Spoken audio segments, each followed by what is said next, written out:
What is geomancy? Hi, welcome back to School of Soul.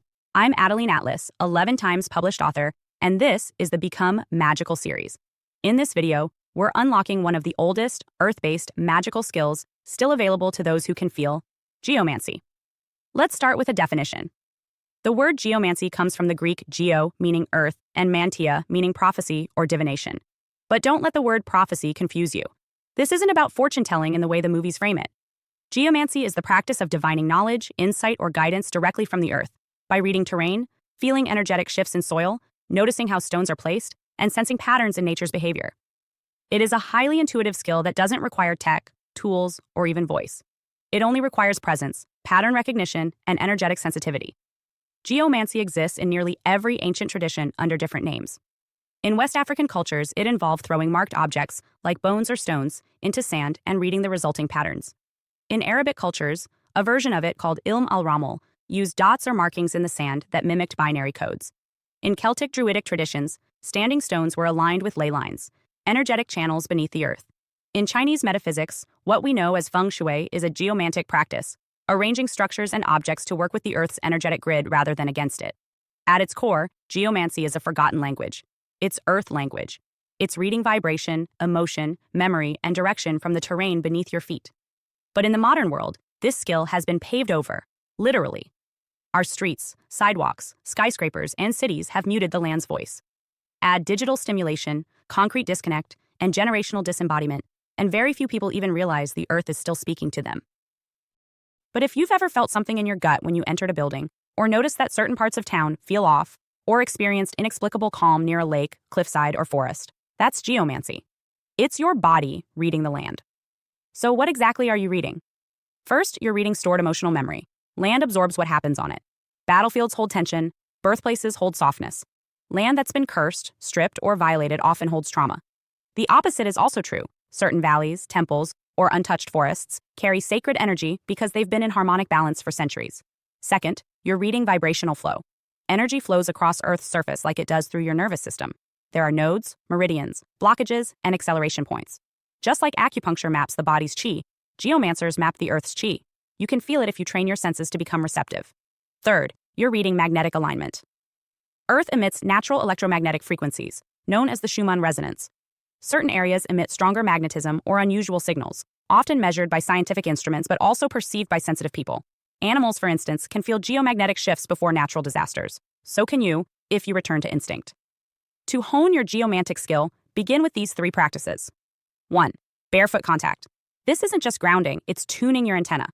Walk barefoot on different surfaces: wet soil, dry dirt, moss, sand, grass, stone, and take note of what your nervous system does.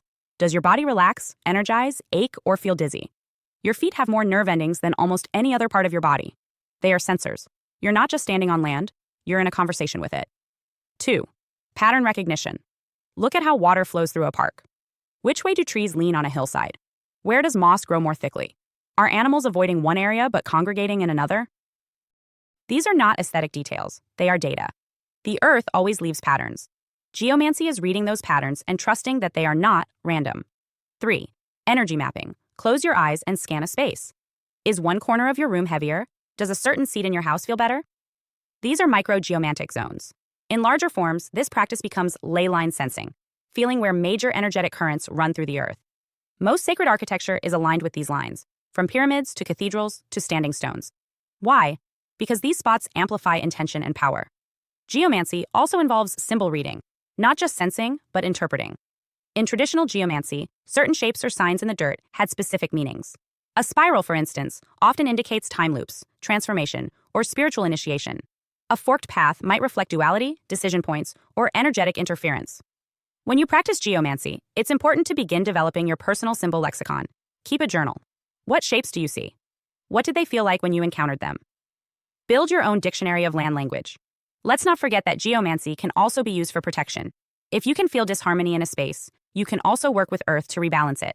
Simple methods include placing natural objects, stones, copper, shells, or even dried herbs, in intuitive patterns where energy feels blocked. You can also co-create with the land by speaking to it. Ask permission, offer water, give thanks. Let the earth know you are a respectful guest. It's not superstition, it's energetic reciprocity. One more note. If you've ever had an overwhelming emotional reaction when visiting a place, like crying at a sacred site, feeling sick in a war zone, or feeling your heart expand at a mountaintop, you've already touched geomantic awareness. The earth speaks through feeling, and you were born with the receptors to listen. So whether you're in a forest or a city, start tuning in. Geomancy is not about going somewhere else. It's about finally arriving where you are. You are not separate from Earth. You are part of its sensory system. And now that you know how to listen, the Earth will begin to speak. Hi, I'm Adeline Atlas. 11 times published author, and School of Soul has just released one of our most requested deep dives, the Magic and Occult series. This series is not for the faint of heart. It's for those who know there's more going on beneath the surface, behind the media, behind the family, behind the system. This series breaks the spell and hands you the map. The Magic and Occult series includes over 200 videos on 1. Entertainment or ritual. Decoding mainstream media as mass spellwork. 2. Occult families. Spot them. How generational magic and ritual lineage hides in plain sight. 3. Occult symbolism. The signs, seals, and signals used to claim, curse, or command.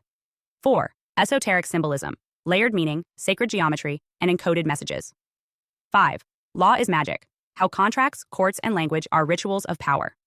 6. Spells and spirits. What magic really is, and what happens when you use it. 7. Covens and lodges. Where modern ritual happens, and who's involved. 8. Destiny swapping. How rituals steal timelines, talent, or soul contracts. 9. Energy harvesting. Spiritual parasitism, and how to seal your field.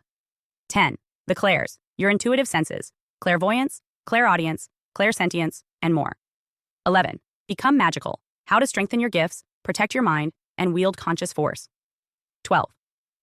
Miracles are real, divine intervention, faith portals, and supernatural reversals. 13. The chosen ones. What sets them apart and why they're always targeted. 14. The black sheep, the generational breaker, often isolated by design. 15. Targeted individuals, spiritual and technological targeting of aware souls. 16. Gang stalking, organized spiritual and psychological warfare. This is the most revealing, most spiritually advanced, and most protective series SOS has ever released. If you've ever felt something was off about this world, this will confirm it, and prepare you for what comes next. Your protection begins with knowledge. Join the SOS School of Soul Vault.